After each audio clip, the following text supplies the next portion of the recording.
Do you remember when you fell in love with hip hop specifically?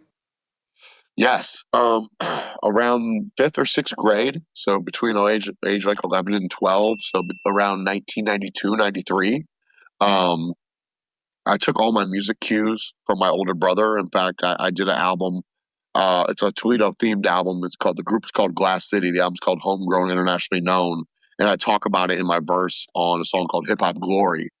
And it like basically attributes everything I learned about hip hop and fell in love with to my older brother, Steve.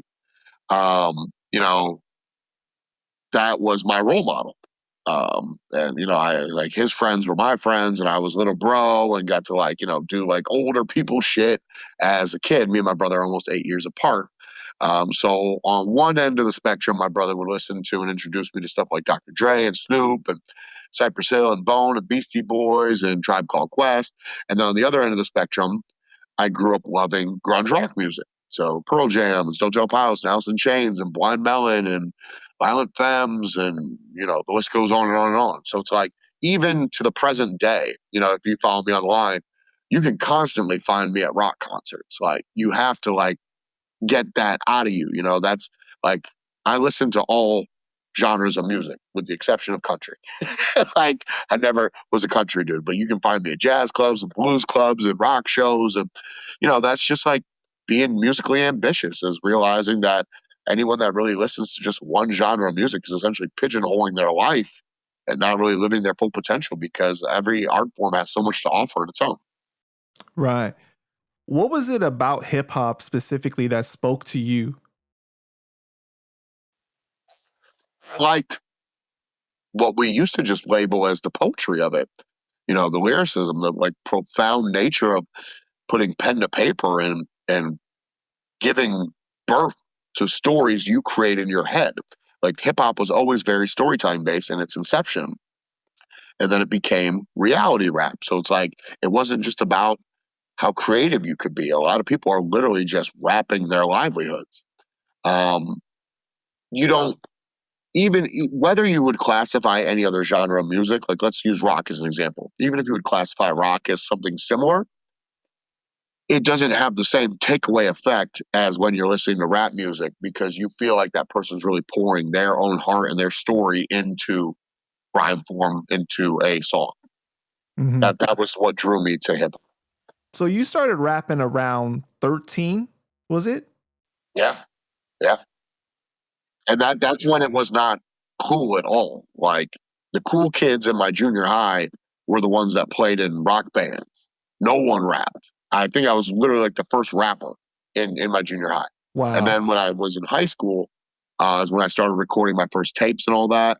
And that's when I got heavy into the battle scene. Like, I was unbeatable on the Indianapolis battle circuit. I know there's still artists out there, big name motherfuckers, pissed off they took L's to me coming up back in the day, like your Rhyme Fest and people like that. So your original rap name was MNM, which is your initials, right? Yeah. Yeah. It's so funny when Crooked Eye introduced me to Eminem, he's like, please, here's a list of rules. But here's rule number one. Do not tell him you're the original Eminem.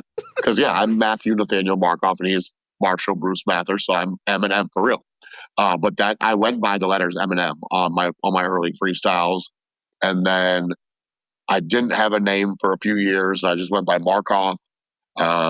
Then oddly enough, for like 2 tapes, if you have these cassette tapes, they got to be worth money. I went by the name Sir Slick Sack, which is SSS. And back in the day when we were, doing illicit activities, my pager code was 777, which is, triple S Sir Slick Sack.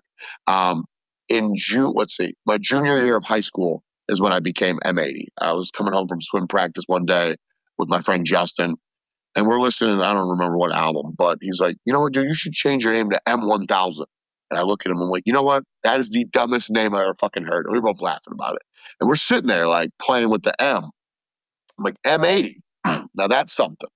He's like, what's it mean? I'm like, M80, it's a type of explosive. Like, you meet me, I leave a protruding impact. You don't forget it. It's memorable. It's explosive. It's dynamite.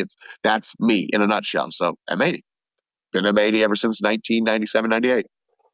And for people ask, a lot of people call me Almighty. but Almighty is my group. The Wu-Tang, I'm like in the Wu-Tang family tree, I am a member of Almighty. So hence Almighty M8. Why Sir Slicks? Why No that one name? knows. No one knows. I think I was just on my pimp shit. That was Got the you. original Larry June with it. I was very Pimp C-ish. Um, yeah, Sir Slicksack, dude. Like you needed dope in high school. You could page Mr. 777 and see in 30 minutes or less like a hot pizza.